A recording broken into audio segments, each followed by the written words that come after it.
শুরু করি তাহলে।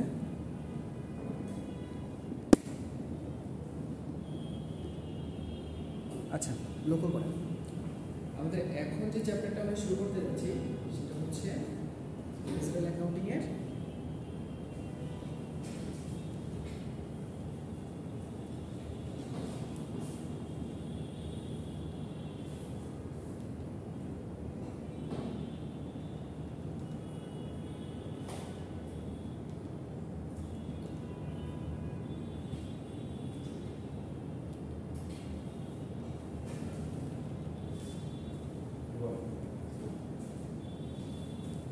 Budgeting chapter. কেমন?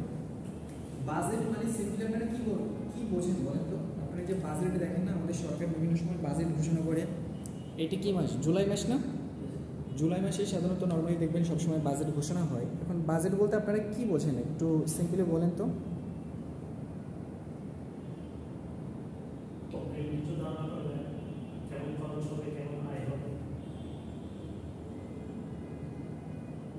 বাজেট মানে হচ্ছে সাধারণত নিউমেরিক্যাল এক্সপ্রেশন। নিউমেরিক্যাল এক্সপ্রেশন মানে তো বোঝেন, নিউমেরিক মানে কি বলেন? ডিজিট না? যখন আপনি যখন কোনো কাজ করতেছেন ওই কাজটা কিন্তু দেখবেন যে কিন্তু আমরা কখনো ডিজিটে প্রকাশ করতে পারি, অনেক কথাকে আমরা ডিজিটে প্রকাশ করতে পারি। মনে করেন আপনি যখন বাসে যাচ্ছেন, আপনার খুব গরম লাগতেছে, মানে গরম লাগাকে আপনি ডিজিটে প্রকাশ করতে পারবেন? এখন ডিজিটে করবেন না, আপনার টেম্পারেচার প্রকাশ করতে পারবেন, কিন্তু আপনার খারাপ লাগাটাকে ডিজিটে প্রকাশ করতে পারবেন? পারবেন না। তবে আমরা যখন হিসাব করতে যাই, তখন জিনিস লিখতে যাই, তখন দেখবেন আমাদের সব কিছু কিন্তু ডিজিটাইজ করতে হয়, কারণ নির্দিষ্ট লেভেলটা বোঝানোর জন্য। তো আমাদের বাজেট মানে হলো আমাদের যে কোনো পরিকল্পনার নিউমেরিক্যাল এক্সপ্রেশন। যদি মনে করেন একটা নিউমেরিক্যাল এক্সপ্রেশন না হয় তবে সাধারণত বাজেট হয় না। এখন মনে করেন যে স্যার যদি আমাদের এরকম হয় যে নিউমেরিক্যাল এক্সপ্রেশন বাদেও তো বাজেট হয়, এখন নিউমেরিক্যাল এক্সপ্রেশন বাদে যদি বাজেট হয়, দেখা গেল আপনি সকালে একটা কাজ করবেন, এখানে একটা কাজ করবেন, রাতে একটা কাজ করবেন, সেটা থেকে প্রফিট আসবে ব্যালেন্সে। এটা আসলে সাহিত্যের ভাষায় বা বিভিন্ন প্রকার হতে পারে। তবে সাধারণত আমাদের যখন অ্যাকাউন্টিং রিলেটেড বাজেট করব আমরা, তখন অবশ্যই ডিজিটে প্রকাশ করতে হবে। ডিজিট ছাড়া আমরা কোনো বাজেট প্রকাশ করতে পারবো না। তবে যদি সাহিত্যের ক্ষেত্রে হয় সেটা বোঝা গেল। অ্যাকাউন্টিংয়ে অবশ্যই আমাদের কি করতে হবে? বাজেট হতে গেলে নিউমেরিক্যাল ডিজিট মানে সংখ্যায় প্রকাশযোগ্য হতে হবে। যদি সংখ্যায় প্রকাশযোগ্য না হয় তাহলে বাজেট হবে না, বুঝা গেল? এবং দেখবেন আমরা যখন এই যে কাজগুলো করতেছি, আমাদের সব কাজে কিন্তু যখন বাজেটটা হবে তখন নিউমেরিক্যাল এক্সপ্রেশন থাকে। এখন বাজেটটা কোথা থেকে আসে বলুন তো? সবার উপরে কোথায় থাকে বলুন তো? আমরা যখন কোনো কাজ করতে যাই, বলুন তো আমাদের এক নম্বরে আমরা কোনটা হিসাব করি? সবার আগে আমরা প্রফিটের হিসাব করি না? প্রফিট ছাড়া কি দুনিয়ায় কেউ কিছু করে?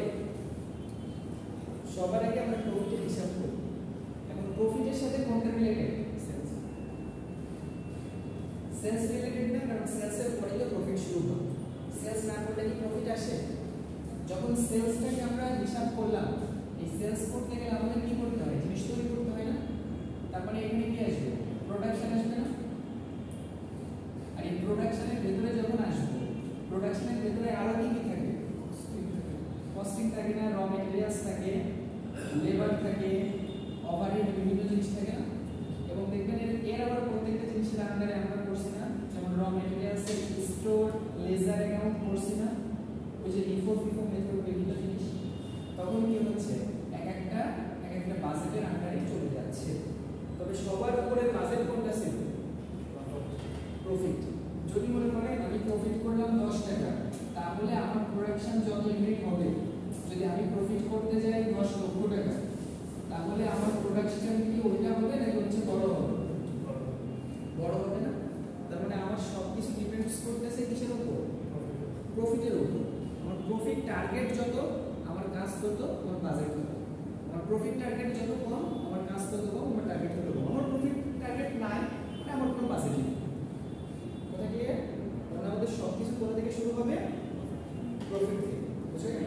কারণ আমাদের বাজেটের সিকোয়েন্সটা কিন্তু প্রফিট থেকে আস্তে আস্তে নিচে না।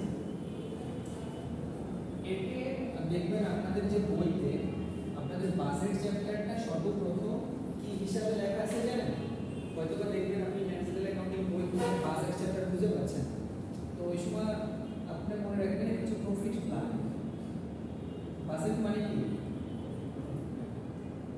প্রফিট প্ল্যানিং হয়ে থাকবে তো ম্যানেজমেন্ট অ্যাকাউন্টিং বইতে দেখা গেল আপনি বুঝবেন যে স্যার আমাদের বইতে তো বাজেট নাই।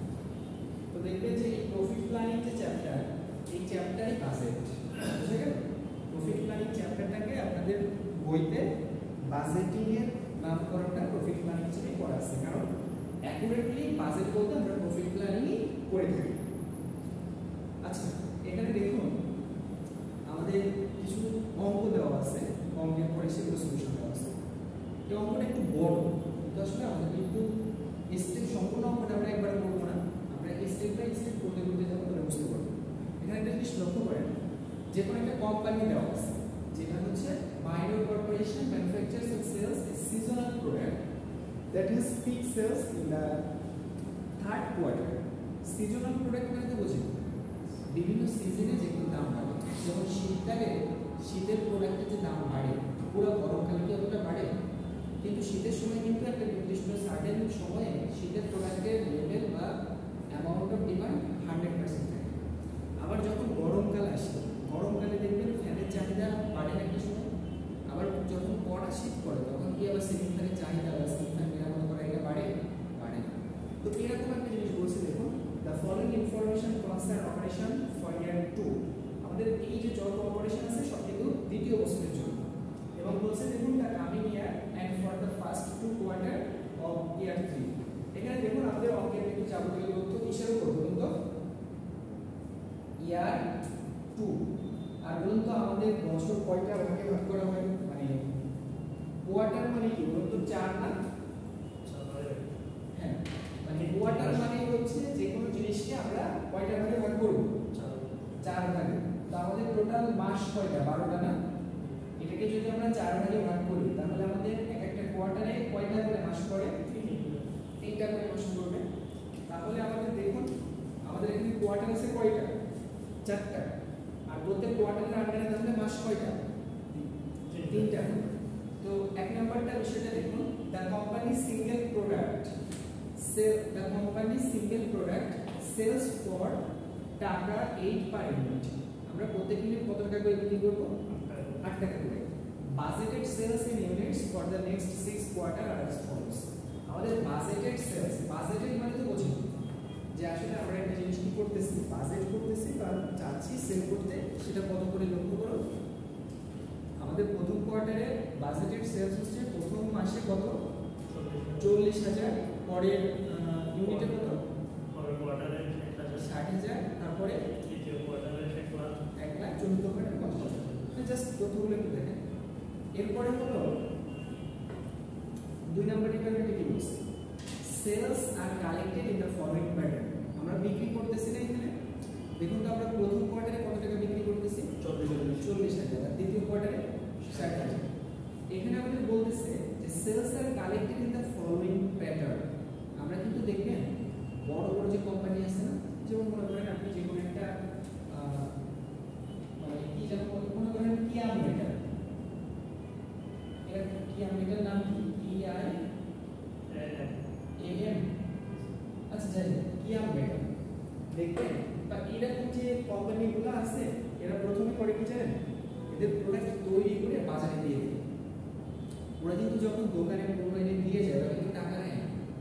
মনে করেন রাইস কুকার দিয়েছেন, রাইস কুকার মনে করেন যে কোনো কোম্পানিতে, মানে যে কোনো আপনার যে রাস্তার পাশে বা মনে করেন এই যে নিউ মার্কেট, এই যে আমাদের পাশে যে কি আছে সেরাটা হোটেলের নিচে যে দেখবেন মার্কেট আছে, লোকাল মার্কেট, এখানে হচ্ছে একটা দোকানে 100 পিস রাইস কুকার দিল।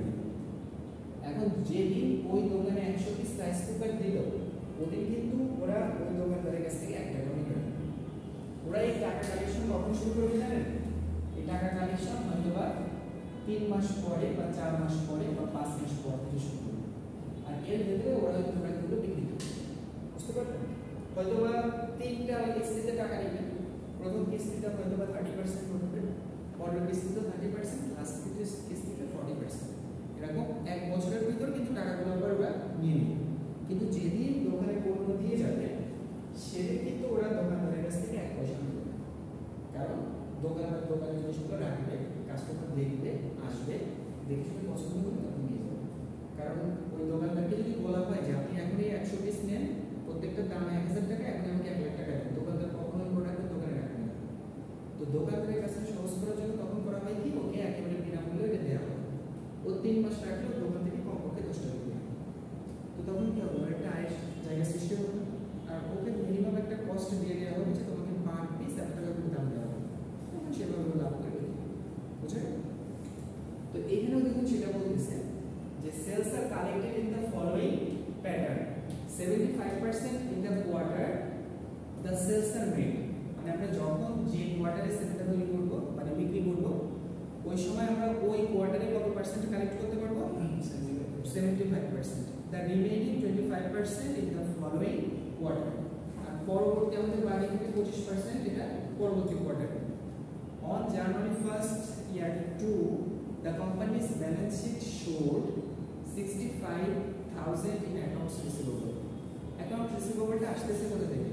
ক্রেডিট সেলস থেকে না? এখন আমরা এই হিসাবটা করতেছি কিন্তু দ্বিতীয় বছরে। আর দ্বিতীয় বছরের প্রথমে আমাদের অ্যাকাউন্ট রিসিভেবল এর ব্যালেন্স কত টাকা ছিল? 65,000 টাকা। তো all of which will be collected in the first quarter of the year. এবং এই 65,000 টাকা আমরা কখন কালেক্ট করব? প্রথম যে কোয়ার্টার আছে ওই কোয়ার্টারে কিন্তু কালেক্ট করে ফেলবো। ব্যাড ডেটস আর নেগেটিভ এন্ড ক্যাপিটাল নাও। এখানে যেটা আমরা বলছি যে ব্যাড ডেটস এর পরিমাণ খুব কম এবং আমরা এটাকে উপেক্ষা করতে পারি। হয়তো ব্যাড ডেটস এর পরিমাণ নাই বললে চলে, এখানে আমরা ব্যাড ডেটস হিসাব করব না। আর পরবর্তীতে সি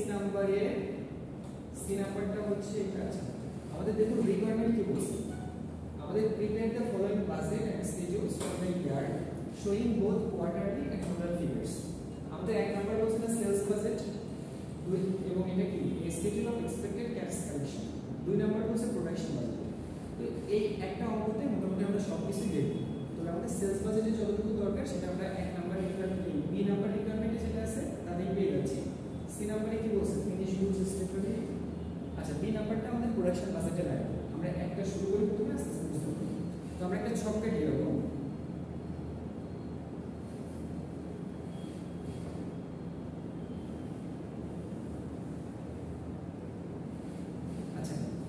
প্রথমে একটা জিনিস লক্ষ্য করেন, আমাদের এক নাম্বার কি ছিল? সেলস বাজেট না? Sales budget. এখানে দেখুন এখানে আসলে দুইটা ছবি করছে, আপনারা চাইলে একটা ছবিও করতে পারেন। আর আমরা প্রথমে আসলে কি টোটাল অ্যামাউন্ট বা টাকা ফিগারটা বের করে তারপরে হচ্ছে এটা ওয়ান বাই ওয়ান করি। এখানে দুইটা ছবি করছে, আপনাদের দুইটা ছবি করার দরকার নেই, আপনারা একটা ছবি করেন, ঠিক আছে? প্রথম এরকম একটা ছক করেন, তাতে আমরা বুঝতে পারবো। এটা দেখতে পাচ্ছেন না? প্রথমে পার্টিকুলারস রাখবেন, তারপরে কোয়ার্টার ওইটা যেটা আছে 1 2 3 4 এবং শেষে টোটাল ইয়ার, এরকম করে ছক করে ফেলবেন।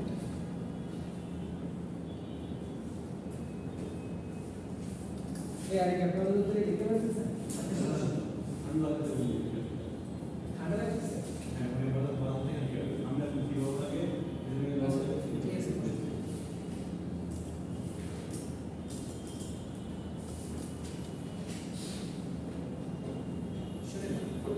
ফাইন্যান্সিয়াল অ্যাকাউন্টিং এ দেখবেন স্টকের একটা বাধ্যবাধকতা ছিল, জানতে চাচ্ছেন যারা করে কাটতে হতো।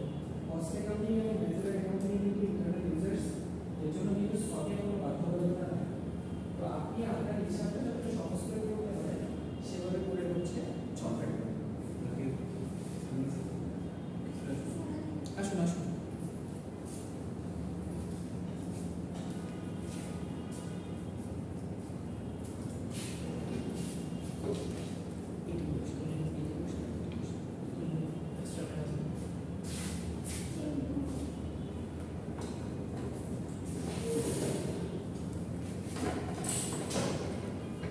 ছক কাটছেন,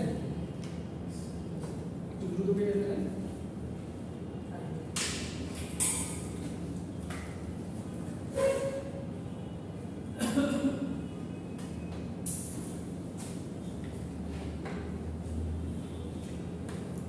আচ্ছা প্রথম অংশটুকু তো আপনারা সবাই বুঝতে পারতেছেন, এটা নিয়ে তো আলোচনা করার কিছু নাই, তাই না? এক নম্বর হচ্ছে কি sales budget is prepared as follows লিখে তারপর বুঝলেন এরকম তো ছক কাটবে, কিন্তু লেট করছে 25 দেখেন সেলস বাজেটটা আমরা এখানে যেভাবে আছে এখানে দেখুন তো আমাদের অ্যামাউন্টগুলো আগে আমাকে দেওয়া আছে না প্রথম ফিগারে, তারপরে হচ্ছে এখান থেকে আমরা প্রথমে ফিগারগুলো আনি। এখানে দেখুন আমাদের অঙ্কে দেওয়া ছিল না, এটা কত ছিল 40,000, 60,000, 1 লক্ষ এবং 50,000 প্রত্যেকটা। এবং অঙ্কে দেখুন প্রথম এ নাম্বার রিকোয়ারমেন্টের এ নাম্বার কন্ডিশনসে বলা আছে the company single product sells for টাকা 8 পার ইউনিট। তাহলে আমাদের প্রত্যেক ইউনিটের দাম কত আসবে 8 টাকা করে। তো এটা আপনি নিচেও গুণ করতে পারেন বা পাশেও গুণ দেখাই দিতে পারেন, আর নিচে টোটাল সেলসটা দেখেন। তার মানে আমাদের ইউনিট হচ্ছে 40,000 আর প্রত্যেক ইউনিটের দাম কত করে 8 টাকা। তার মানে 40,000 গুণ 8 করলে কত হচ্ছে 3,20,000। তো 3,20,000 কে টোটাল সেলস হিসেবে দিয়ে দেন।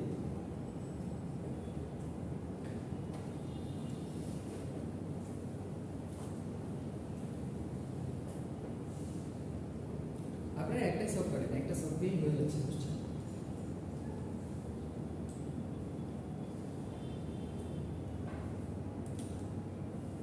হয়েছে পর্যন্ত সবার?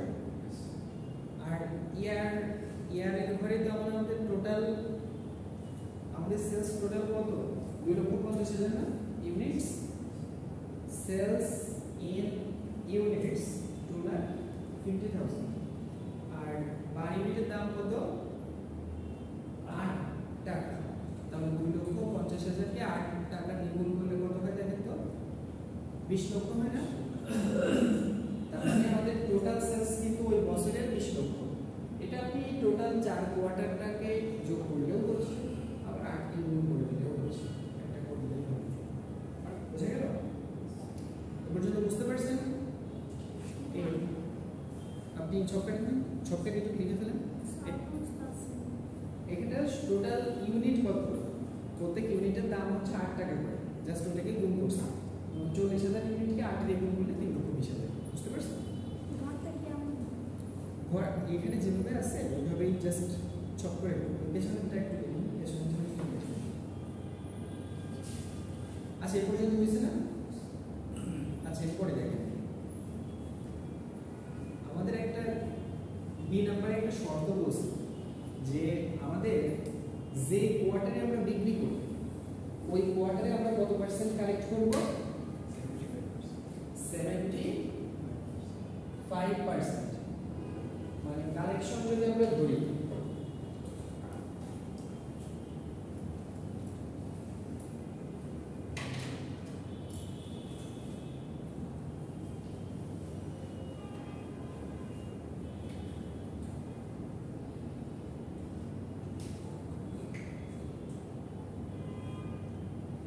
যদি আমরা কালেকশন সিস্টেম ধরি তাহলে হচ্ছে আমরা যে বছর বিক্রি করতেছি ওই বছর কত পার্সেন্ট কালেকশন হবে 75%, তাই না?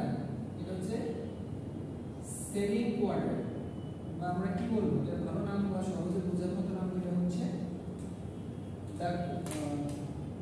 The quarter in which the sales are made। আর বাকি কোটা করতেছে বলুন তো রিমেইনিং 25% টা এটা হচ্ছে পরবর্তী কোয়ার্টারে চলে যাবে। তারপর একটা জিনিস লক্ষ্য করেন তো আমাদের প্রথম কোয়ার্টারে আমরা সেল করছি কত পার্সেন্ট, এই কত টাকা 3,20,000 40,000 তো ইউনিট 3,20,000 বিক্রি হয়েছে কত টাকা 3,20,000। তাহলে আমরা ওই বছর কত টাকা কালেক্ট করব ওই মানে 75%। তার মানে ওই 3,20,000 75%। এখন আমরা ওই যেটা করছিলাম ওর নিচে আমরা লিখি কালেকশন দিয়ে, বা এটা হচ্ছে কালেকশন হিসেবে আসলে যদি আমরা টোটাল সেলস কে দুইটা দাগ দিয়ে ক্লোজ করে দিছি না, টোটাল সেলস কে ডাবল দাগ দিয়ে ক্লোজ করছি, ঠিক আছে? তাহলে এবার হচ্ছে কালেকশন দেখেন এরকম ওই একটা ছক আরেকটা ছক করতে পারেন যে কালেকশন করতেছেন, বা হচ্ছে ওই উপরেও আপনি লিখে রাখতে পারেন একবারে এই সব করে যে sales budget based on the budgeted sales or cash collection is prepared as follows। কোনো সমস্যা নেই। তো এখানে দেখুন তো আমাদের প্রথম বছরের সেলস ছিল কত টাকা 3,20,000। 20,000, তাহলে আমাদের প্রথম কোয়ার্টারে ওই 3,20,000-এর 75% আসার আগে আমাদের গত বছরের অ্যাকাউন্টস রিসিভেবল কত টাকা ছিল দেখুন তো। এখানে বলা আছে না দ্য কোম্পানি, হ্যাঁ, the company's balance sheet showed 65,000 in accounts receivable. তো সর্বপ্রথম আমরা অ্যাকাউন্ট রিসিভেবলের টাকাটা তো আগে পাবো, তো ওইটা সর্বপ্রথম আমরা প্রথমে লিখবো যে অ্যাকাউন্টস রিসিভেবল বিগিনিং ব্যালেন্স দিয়ে প্রথম কোয়ার্টারের অংশটুকু ওখানে লিখবো, ঠিক আছে। এবং এই যে যেটা আমরা করতেছি এটা কিন্তু দেখতেছি ক্যাশ কালেকশন, ঠিক আছে। তারপর আমরা নতুন একটা ছক করে দেন বা ওই ছকের উপরে আপনি হয়তো বা ওটা লিখে দেন যে sales budget of expected cash collection is prepared as follows.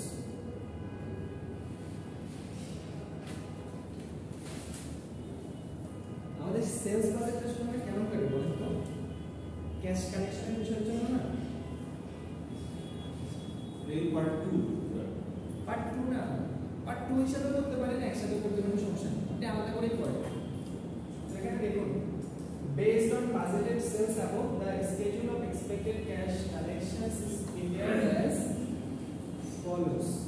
তো সর্বপ্রথম আমাদের দেখুন তো এক নম্বরে আমাদের অ্যাকাউন্ট রিসিভেবলের বিগিনিং ব্যালেন্স ছিল কত টাকা? 65,000 টাকা না? বলছো 65,000 টাকা এক নম্বরে লিখতে হবে। আপনি যদি লিখতে পারতেছেন সামনে এসে বসুন।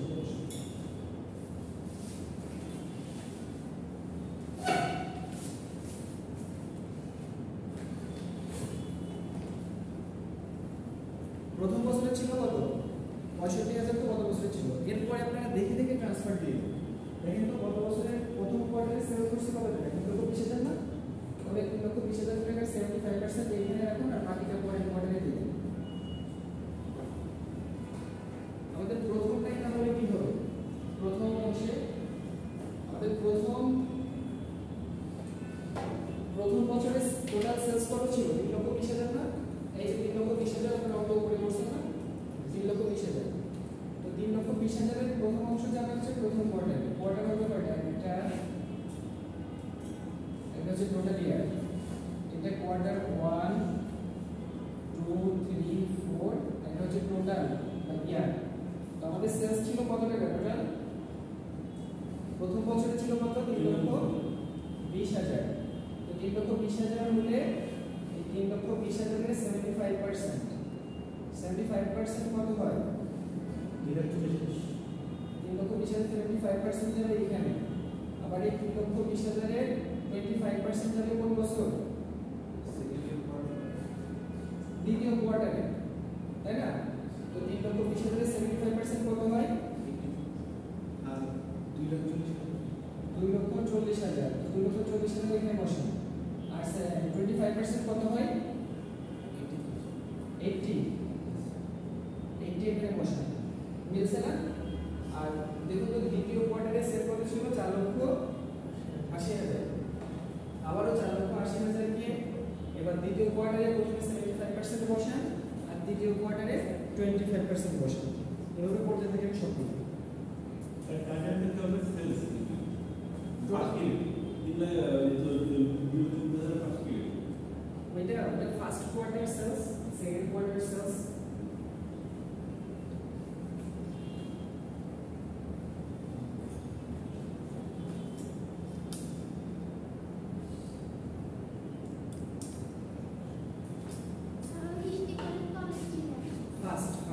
First second.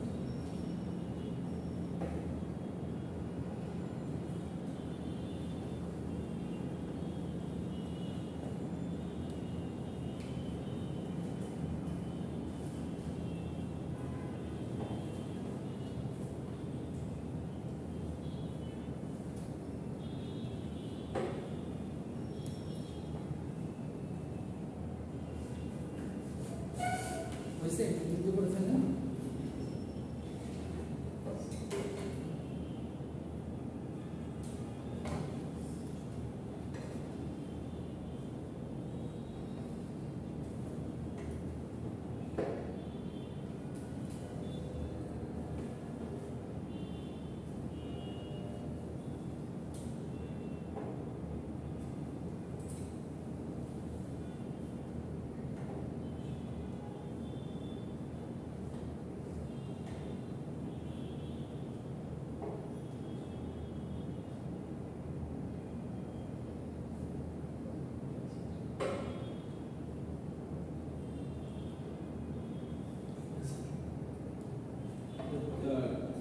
কোয়ার্টার ফোরে কি 40 লাখ সেলস ছিল না?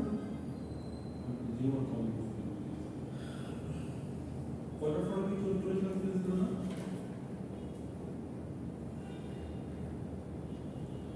ওটা করে কত 4 লাখ চলো।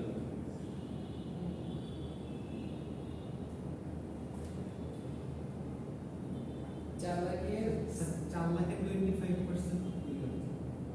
4 লাখের 25% পরবর্তী বছরে পরবর্তী বছরে চলে যাচ্ছে না। আমরা তো এই বছরটা করতেছি না, তো পরবর্তী বছর যখন যাবে তখন ওই 25% অ্যাকাউন্ট রিসিভেবল হিসেবে থাকবে পরবর্তী বছরে শুরু হবে। এটা আবার যখন শুরু হবে পার্সেন্ট যে অ্যামাউন্ট রিসিভেবল হবে। বুঝছে? আরেক কিছু সবগুলো স্যার একটা জিনিস বুঝলেন 2,40,000 পুরো যে আপনি 80,000 লিখেছেন না তো? হ্যাঁ, দুটো ইলেকট্রিক সে কথা বলছে না করে 2,40,000 পুরো যে উপর কি লেখা আছে? 2,40,000 এর উপরে 65,000 65,000 টাকা থেকে 8 বছর ছিল এটা। Beginning balance. ঠিক আছে? বুঝছে? ওকে, যোগফল হচ্ছে সবার আপনি এখনো পড়েন নাই?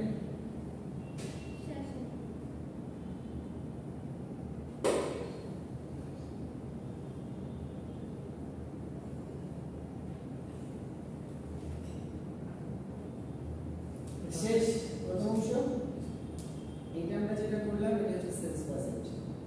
বুঝে গেল? যে আসলে আমরা সেলসটাকে কিভাবে বাজেট করব। এখন মনে করেন এই অঙ্কের ভিতরে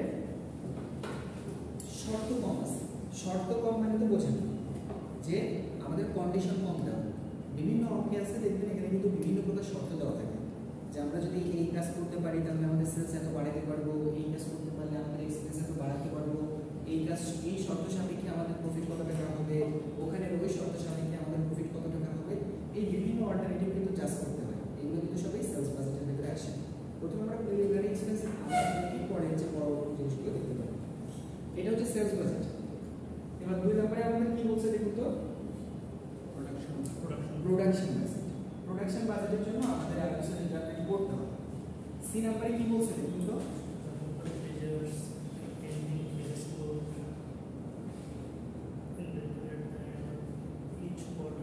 কোম্পানি প্রত্যাশা করতেছে যে Indian finish goods inventory at the end of each quarter equal to 30% of the budgeted sales for the next quarter।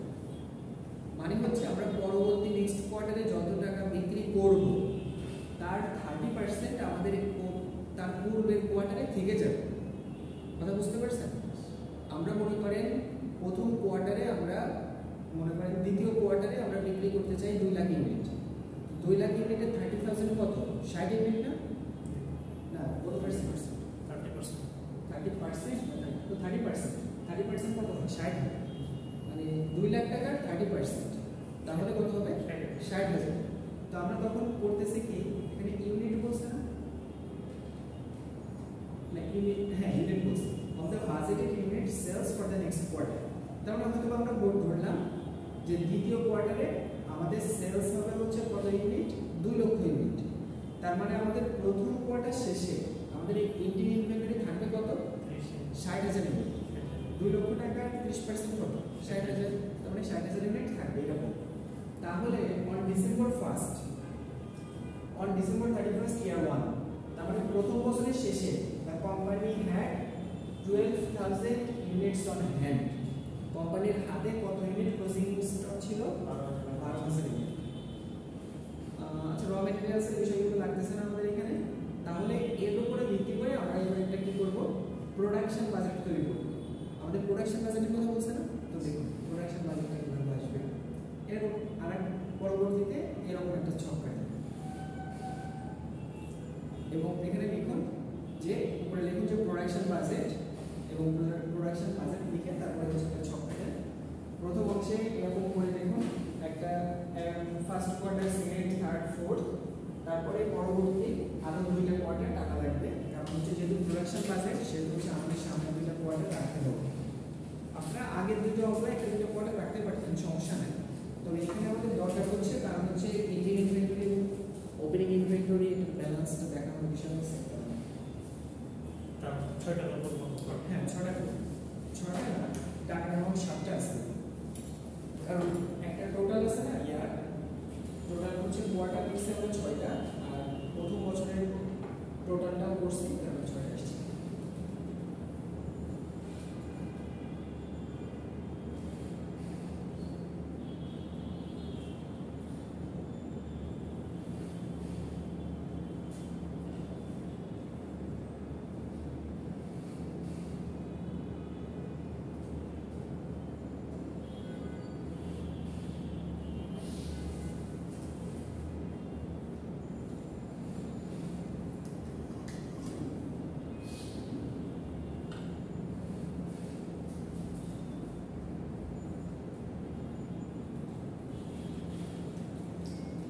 সর্বপ্রথম এটা হচ্ছে প্রোডাকশন বাজেট, কেমন? তো প্রোডাকশন বাজেট করতে গেলে আমাদের সর্বপ্রথম যেটা হিসাব করতে হবে সেটা হচ্ছে কি বাজেটেড সেলসের ইউনিট। সর্বপ্রথম আমরা দেখুন সেলসটাকে আনতেছি, কারণ হচ্ছে সেলসের উপর ভিত্তি করে আমাদের প্রোডাকশন হবে, বুঝতে পারলেন না? নাকি প্রোডাকশনের উপর ভিত্তি করে সেলস হবে, বলেন তো?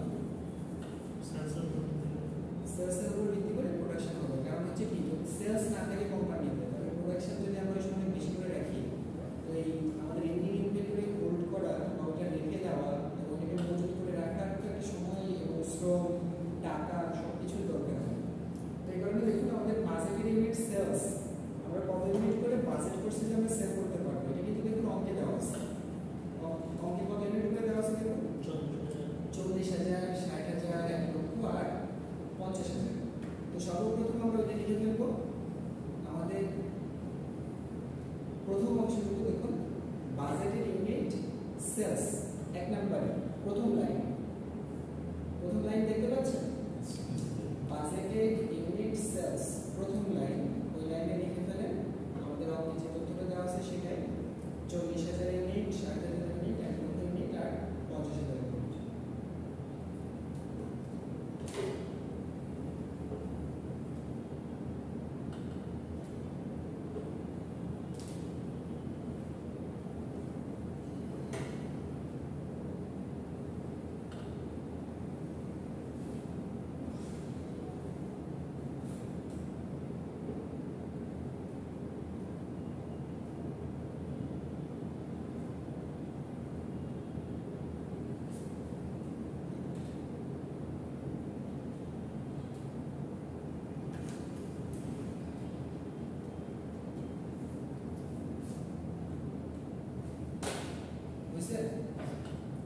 বাজেটেড ইউনিট সেলস লিখে ফেলছি আমরা। এরপর একটা জিনিস দেখুন তো, আমাদের এন্ডিং ইনভেন্টরিটা কত টাকার কথা ছিল?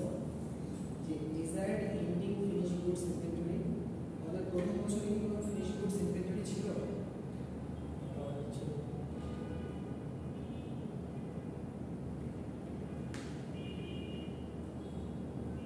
তিন নম্বরে দেখুন the company desires and ending finished goods inventory at the end of each quarter equal to 30% of the budgeted unit sales for the next quarter.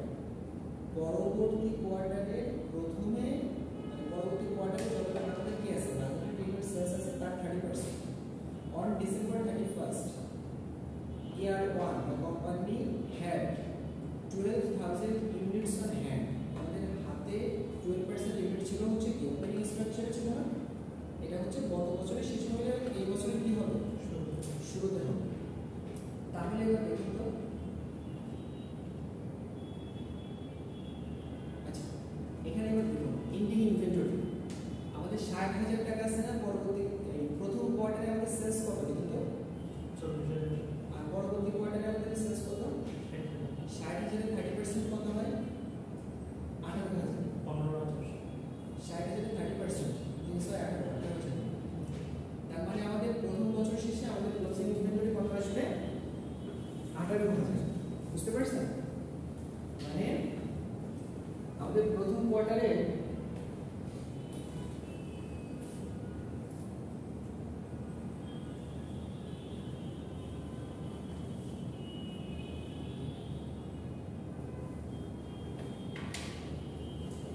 আছে কত? 40 না,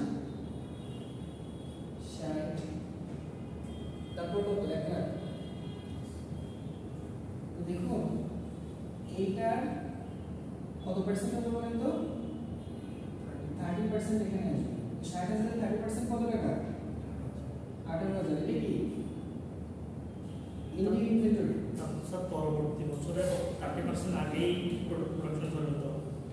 না না মানে পরবর্তী আমরা নেক্সট কোয়ার্টারে আমার যতটুকু সেলসের এক্সপেকটেশন আছে তার 30% আমার এই বছরের এই কোয়ার্টারের শেষে থাকতেছে বুঝতে পেরেছেন কারণ আমার পরবর্তী কোয়ার্টারে যে ডিমান্ড তার একটা অংশ তো আমার এই কোয়ার্টারে রাখতে হবে মনে করেন ওই কোয়ার্টারের ডিমান্ডটা যদি আমাদের হাতে কিছু প্রোডাক্ট থাকে তাহলে সহজেই তো ট্যাকেল দিতে পারবো বুঝলেন এটা একটা আমাদের এখানে থার্ড কোয়ার্টারে আমাদের হচ্ছে কত ইউনিট সেলস কত এক্সপেক্টেড 1 লক্ষ 30% কত 30,000 আর 4 এর এভাবে করে ফেলেন হ্যাঁ তাহলে এভাবে করে ফেলেন দেখুন কত বেশি 50,000 কি হবে মানে পড়তে কি হবে আমার তো 50 হবে নাকি কোনটা ফোর্থ নাম্বারের ক্ষেত্রে দেখুন তো যে আমাদের অঙ্কে দেওয়া আছে না অঙ্কে অঙ্ক কোথায় গেল আমাদের ওখানে 70,000 দেওয়া আছে না fifth quarter sorry fifth quarter তো হবে না থার্ড ইয়ারের ফার্স্ট কোয়ার্টারে কত আছে 70,000 এর 30% কত 21,000 তুমি 21,000 আসবে বুঝতে পারছেন তার মানে ইন্ডিং ইনভেন্টরিটা করে ফেলেন তো ইন্ডিং ইনভেন্টরি স্যার ওই যে কোয়ার্টার পরে যে ইয়ারটা রাখা ওটা কি ওগুলো অ্যাডিশন করে আসছে নাকি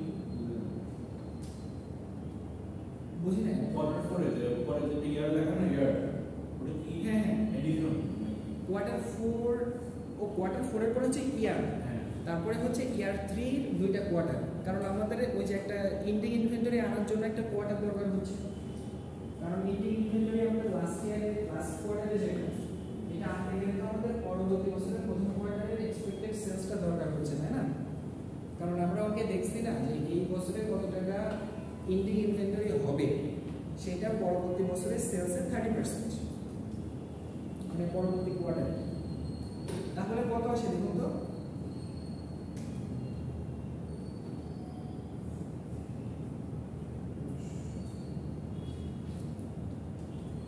আচ্ছা এই ফিনিশ গুডস এখানে আমরা বিয়োগ করছি যোগ করছি কি কারণে বলুন তো কোনটা স্যার ফিনিশ গুডস এটা আমাদের ওপেনিং ছিল এইটা তো আমরা ফিনিশ গুডস ইনভেন্টরি ক্লোজিং না ইন্ডিং ইনভেন্টরি যোগ করছি না যোগ করছি এটা আমাদের লাগবেই জন্য পরবর্তী বছরের জন্য পরবর্তী কোয়ার্টারের জন্য মানে আমাদের বিষয়টা কি আমরা বের করতেছি কি প্রোডাকশন বের করতেছি না এখন প্রোডাকশন বের করতে গেলে আমাদের কি করতে হবে আমাদের টোটাল সেলস কত টাকা সেলস করার পরে যেটা থাকে যাবে সেটা একটু ইন্ডিং ইনভেন্টরি তো আমরা প্রোডাকশন যখন করব ওর ভেতর থেকে তো একটা নির্দিষ্ট অংশ বিক্রি হবে আর কিছু অংশ থেকে যাবে তো এই বিক্রি হয়ে যাওয়া এবং কিছু থেকে যাওয়া সব কিছু প্রোডাকশনের ভেতরে থাকতেছে না আর ওপেনিং ইনভেন্টরিটা আমরা বাদ দিই কারণ কি ওপেনিং ইনভেন্টরিটা তো গত বছরেরটা ছিল ওইটা তো আর এই বছরে আমার প্রোডাক্ট প্রডিউস করার দরকার হচ্ছে বোঝা গেল এই জন্য আমরা কি করতেছি এন্ডিং ইনভেন্টরিটাকে যোগ করছি আর ওপেনিং ইনভেন্টরিটাকে কি করব বাদ দিয়ে দিই তো এরপরে দেখুন তো আমাদের প্রথম কোয়ার্টারে বিগিনিং ইনভেন্টরি কত ছিল বলেন তো অঙ্কে দেওয়া আছে অঙ্কে দেওয়া ছিল কত 12,000 সি নাম্বারে দেখুন অন ডিসেম্বর 1st year 1 ডিসেম্বরের 31 তারিখ প্রথম বছর the company had 12,000 units on hand কোম্পানির হাতে কত টাকা ছিল 12,000 ইউনিট ছিল তো এই বছর শেষে যেটা 12,000 ইউনিটস থাকে সেটা পরবর্তী বছরের কি হয় ওপেনিং হয় না ওপেনিং ব্যালেন্স তাহলে আমরা ওপেনিং ব্যালেন্সে লিখে দেব তাহলে দেখুন লিস বিগিনিং ব্যালেন্স বা ওপেনিং ফিনিশ গুডস ইনভেন্টরি প্রথমে কত টাকা সরি কত ইউনিট 12,000 ইউনিট তার মানে 58,000 থেকে আবার 12,000 ইউনিট বাদ দেন তার মানে আমাদের প্রথম কোয়ার্টারে কত ইউনিট তৈরি করা দরকার 46,000 ইউনিটস এখন একটা জিনিস লক্ষ্য করেন তো আমাদের দেখেন তো ইউনিট এই আপনার কোনটা আছে প্রথম কোয়ার্টারে যেটা হচ্ছে ক্লোজিং ব্যালেন্স বা ক্লোজিং ইউনিট এটা পরবর্তী কোয়ার্টারের বিগিনিং ইউনিট না বুঝতে পারছেন বিষয়টা আমাদের প্রথম কোয়ার্টারের ক্লোজিং ইউনিট কত 18,000। তাহলে আমাদের পরবর্তী কোয়ার্টারের বিগিনিং ব্যালেন্স কত হবে? 18,000। সেটা কিন্তু দেখুন এখানে আছে, এই 18,000, এই যে এই 30,000, এই যে এই 15,000, এই যে ক্লিয়ার? কোনটা?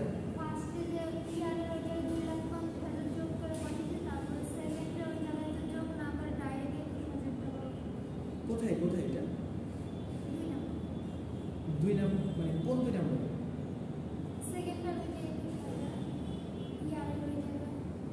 মানে 4 নাম্বার, 4 নাম্বারের দ্বিতীয় যেটা সেটা 21,000। ওই 70,000 টাকা আছে না? 70,000 কি আমার পরবর্তী কোয়ার্টার না? 70,000 এর 30% কত? 70,000 এর 30% হচ্ছে 21,000। ওই 21,000 টাকা আমরা ওখানে বসাইছি ক্লোজিং ইনভেন্টরি, কারণ আমাদের অঙ্কে ওইটা বলা আছে ওইভাবে। বুঝা গেল? অঙ্কে বলা আছে যে এই বছরের ক্লোজিং ইনভেন্টরি, এই কোয়ার্টারের ক্লোজিং ইনভেন্টরি পরবর্তী কোয়ার্টারে টোটাল সেলস ইউনিটের 30%। বুঝা গেল? এই কারণে পরবর্তী কোয়ার্টারে সেলস হচ্ছে 70,000 ইউনিট, তার 30% হচ্ছে কত? 21,000 ইউনিট। এটাই হচ্ছে ক্লোজিং ব্যালেন্স। এরপরে হচ্ছে দেখেন তো আর কিছু বাকি আছে, এন্ডিং ব্যালেন্সগুলো বাদ দিয়ে দেন, দেখেন কত আসে।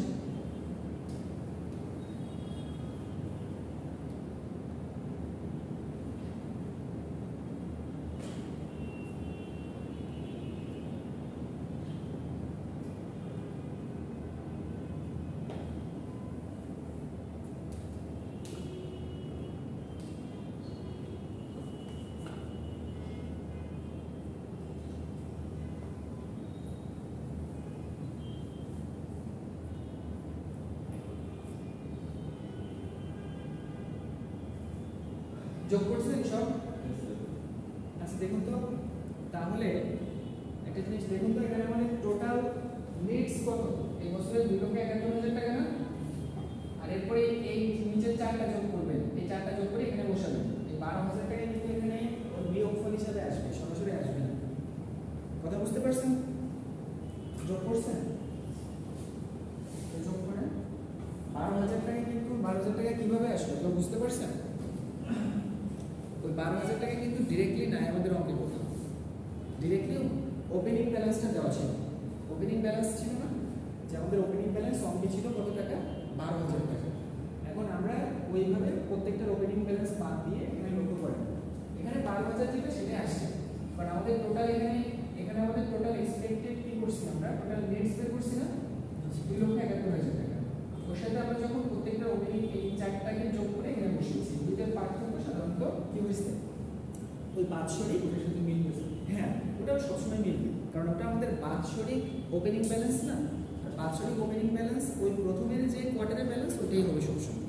আপনারা একবারে বসে দিলে হবে, যোগ করে বসালেও আমাদের ডাবল মাল্টিপ্লিকেশন হয়ে যাবে।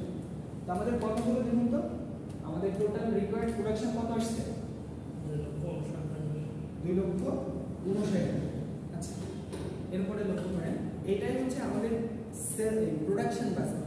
তার মানে আমাদের টোটাল প্রথম দ্বিতীয় বছর কত ইউনিট তৈরি করতে হবে? 59,000 ইউনিট। এরপরে হচ্ছে আমাদের র ম্যাটেরিয়ালস বাজেট, যেটাকে আমরা বলি। এই র ম্যাটেরিয়ালস বাজেট এবং র ম্যাটেরিয়ালস পেমেন্ট বাজেট আছে। 3 নম্বরে দেখুন, a direct material budget and a schedule of expected cash payment for purchase of materials। আমাদের কিন্তু দুইটা বাজেট এখানে করতে হবে। র ম্যাটেরিয়ালস এর আমাদের একটা ডাইরেক্ট ম্যাটেরিয়াল বাজেট করব আমরা, আর ডাইরেক্ট ম্যাটেরিয়াল বাজেট করার পরে আমরা এক্সপেক্টেড ক্যাশ পেমেন্ট করব। ঠিক আছে? তো এই সি নাম্বার যেটা আছে এটা হচ্ছে আপনারা নেক্সট ক্লাসে করবেন, আমি সেটা দিয়ে দিচ্ছি, আপনারা করবেন। সেটা একটু ভালো করে পড়ে দেখবেন, আর সি নাম্বারটা ভালো করে পড়ে আসার চেষ্টা করবেন। যদি না পারেন আমি ক্লাসে যেখানে সমস্যা আমি দেখিয়ে দেবো। ঠিক আছে? তাহলে আমরা একটু শুরু থেকে র্যাপ আপ করি। আজকের বিষয়গুলো দেখলাম আমরা। আজকে প্রথমে কোনটা দিয়ে শুরু করছিলাম বলেন তো? আজকে আমাদের আলোচনার বিষয় ছিল কি? বাজেট বা প্রফিট প্ল্যান। তবে সাধারণত আমরা বাজেট বলতে সবসময় কোনটা ব্যবহার করি? প্রফিট প্ল্যানিংটাকে আমরা ভদ্র ভাষায় বাজেট বলি, কারণ আমরা কিন্তু উল্টা পাল্টা অন্য জিনিসের বাজেট করি না, প্রফিটটাকে প্ল্যান করাটাকে বাজেট হিসেবে ধরি। এবং এই প্রফিট প্ল্যানিংয়ে আমাদের সর্বপ্রথমে কোনটা আসে? প্রফিটের হিসাবটা আসে। আর প্রফিটের হিসাবটা করতে গেলে আমাদের কাকে আগে দরকার হয়? সেলসকে আগে দরকার হয়। এই কারণে কিন্তু দেখবেন আমাদের সব কিছুতে আগে সেলস বাজেট দিয়ে শুরু করি। সেলস বাজেট দিয়ে শুরু করি, তারপরে স্টেপ বাই স্টেপ আমাদের যত হাজার বাজেটের দরকার আমরা করি। বাজেটের কিন্তু কোনো শেষ নাই। মনে করেন ওই কি যেন বলে, কিভাবে কাস্টমার বাজেটও করা যায়, ঠিক আছে? কিংবা মনে করেন আপনার দারোয়ানদের বাজেটও করা যায়। বাজেটের কোনো শেষ নাই, আপনার যতগুলো দরকার ততগুলো করুন, ঠিক আছে? তো এরকম করে দেখুন আমাদের কিছু তথ্য দেওয়া ছিল, এক্সপেক্টেড বিভিন্ন ইনফরমেশন। আমরা এই ইনফরমেশনের উপর ভিত্তি করে বাজেট তৈরি করছি। প্রথমে আমাদের সেলস বিষয়ে আপনাদের অঙ্কে দেখবেন এখানে অনেক শর্ত দেওয়া থাকতে পারে, অনেক তথ্য দেওয়া থাকতে পারে। আমাদের কাজ হবে শুধু এই শর্ত সাপেক্ষে কোন জিনিসটা সর্বোত্তম সেটাকে খুঁজে বের করা। তো এই শর্ত সাপেক্ষে দেখুন আমরা প্রথমে কি করছি, সেলস বের করে আমাদের সেলস কালেকশন টাইমটার অনুপাতে ভিত্তি করে সব কিছু কিন্তু বের করছি। দ্বিতীয় নম্বরে আমাদের প্রোডাকশন বাজেট ছিল, আমরা কীভাবে প্রডিউস করতে পারি। কারণ প্রোডাকশন করার জন্য আমাদের কী দরকার, আমাদের যেটা আছে এই বছরের সেলস তার সাথে ক্লোজিং ইনভেন্টরি যোগ করে আমাদের ওপেনিং ইনভেন্টরি বাদ দিলে আমরা বুঝতে পারবো যে আসলে আমাদের কতটুকু প্রোডাকশন করা দরকার। সেভাবে প্রোডাকশন বাজেট বের করা হয়েছে। 3 নম্বরে ছিল হচ্ছে র মেটেরিয়াল বাজেট। আসলে আমাদের কোথায় কতটুকু র মেটেরিয়াল লাগবে, র মেটেরিয়াল এসে দেখছেন বাজেট কত বড় হয়ে গেছে। এটা কিন্তু দেখবেন প্র্যাকটিক্যালি বাজেটগুলো আসলে অনেক বড় হয়, কারণ কোম্পানি যখন বাজেটগুলো করে তখন আসলে খুঁটিনাটি কোনো জিনিস বাদ দেয় না, অনেক হিসাব করে দেখবেন বাজেট করে। আমাদের সংসদে যখন দেখবেন বাজেট করে শুধু হেডিংগুলো ঘোষণা করে, তাও দেখবেন যে কত পরিমাণ সময় দরকার হয়, যে ওখানে কিন্তু ডিটেলসটা দেয় না। হয়তো বা একটা ডিটেলসের আন্ডারে অনেকগুলো হেডিং আছে, জাস্ট টোটালটা বলে যে আমরা টোটাল ওইখানে এতটুকু রাখছি, বুঝে গেল? সর্বপ্রথম হচ্ছে পেমেন্ট কোয়ার্টার, আমরা পেমেন্ট কীভাবে করতেছি এই বিষয়গুলো রাখছি। তো এই নিয়ে আলোচনাটা হচ্ছে মোটামুটি আমাদের বাজেটের মূল জিনিস। এটা হচ্ছে ইনিশিয়ালি আলোচনা, এর সাথে আপনাদের বলতে আরও কিছু অঙ্ক আছে, আমরা বললে আপনাদের অঙ্কগুলো দেখে নিই। কথা বুঝে গেল? কনসেপ্টটা তো বুঝতে পারছেন যে আসলে বাজেটটা কি। কারণ কোনো প্রশ্ন থাকলে বলো। আমরা কি ম্যাথটা একসাথে করবো নাকি আলাদা করে দেখাই? আপনি যেভাবে করেন হবে, কোনো সমস্যা নেই। তবে আপনার যে অ্যারেঞ্জমেন্টটা সেটা যেন বোঝার মতো হয়, বুঝতে পারলেন? এটা ইন্টারনাল ইউজার্স অ্যাকাউন্টিং, আপনি আপনার মতো করে করবেন, কিন্তু আপনার মতো মানে এমন করে করবেন না যেটা দেখে কোনো সিদ্ধান্ত নেওয়া যায় না। আপনি মনে করেন আমরা হরিজন্টাল পজিশনে ছক কাটতে পারি, ভার্টিক্যাল পজিশনে ছক কাটতে পারি, তবে অন্য কোনো রকম করে ছকটা করে খুব পাশাপাশি সুন্দর করে সাজিয়ে লিখতে পারি, সঠিক হলে হবে এবং সেটা যেন সিদ্ধান্ত গ্রহণ করতে উপযোগী হয়। এখন আপনি যদি ভুল করে বসেন তাহলে কি হবে? ভুল করে বসলে তো সিদ্ধান্ত গ্রহণে কোনো উপকারী হবে না, সেক্ষেত্রে কিন্তু মানতে পারে না। কথা বোঝা যাবে? এক্ষেত্রে কিন্তু কোনো ছক বাধ্যতামূলক নয়। কস্ট অ্যাকাউন্টিং বা ম্যানেজারাল অ্যাকাউন্টিং কোনো ছক স্পেসিফিক দেখানো হয়েছে যে ছক এভাবে কাটতে হবে, দেখানো হয়নি। কিন্তু জার্নালের ছক কিন্তু বাধ্যতামূলক, আপনি ইচ্ছা করলে জার্নালের ছক অন্য কোনোভাবে কাটতে পারবেন না। লেজারের ছক বাধ্যতামূলক, সেটা আপনি চলমান যে পদ্ধতিতে করেন অথবা আপনার টি ছকে করেন, দুইটা পদ্ধতি কিন্তু ফিক্সড, ওর বাইরে কিন্তু অন্য কোনো পদ্ধতি নাই। তবে কস্ট অ্যাকাউন্টিং আর ম্যানেজমেন্ট অ্যাকাউন্টিং হচ্ছে ইন্টারনাল ইউজার্স, এটা আপনার ইচ্ছা মতো ছক কাটবে, কোনো সমস্যা নেই। তবে ছক কাটা মানে এরকম না আপনার অঙ্কে যেটা চাইবো সেটা মানে অন্য কিছু করবে। কথা বুঝতে পারছেন? এটা আর কোনো বিষয় কোথায় পার্টিকুলার্স লিখবেন বা ডিটেলস লিখবেন বা হেডিং লিখবেন বা টাইটেল লিখবেন, একই কথা। আচ্ছা, আর কোনো প্রশ্ন? ওকে।